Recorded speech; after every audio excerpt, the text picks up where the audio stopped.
Definition primarily is the ability to bounce back or recover quickly from difficulties. I think the problem arises when resilience is often seen as the ability to just keep going, to never give up, to work through and cope with everything that life throws at you.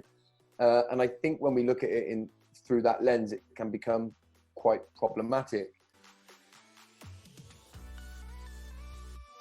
Imagine that toughness is something that we need, but toughness is, if you think of a tough material as something like plastic, it can take a lot of impact, it can take a lot of adversity, but eventually it reaches a breaking point. What we want to be, when I talk about resilience, particularly long term, is to be more like elastic. I go by the mind hacker. What that means is I'm in the business of hacking your mind and making you transform your life into more awareness, more awakening, and at the end, just be your badass self. I always tell parents, your kid is not going to want that Gucci belt.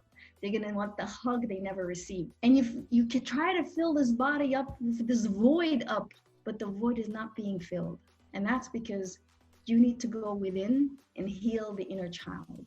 But it's an inside job first. I can't respect you if you don't respect you. The only person that's going to change your life is you. I have a 10-step process. And you know what the first step is?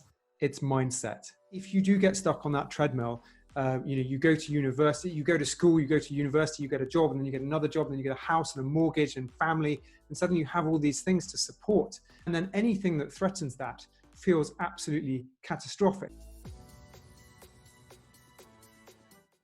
There are three types of happiness, really. There's happiness that comes from spending and getting things, and there's happiness from doing things you love, playing basketball or watching the ballet or whatever.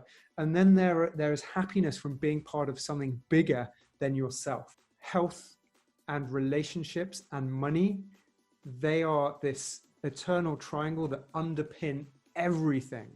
But the problem with these three things is that they are all mental.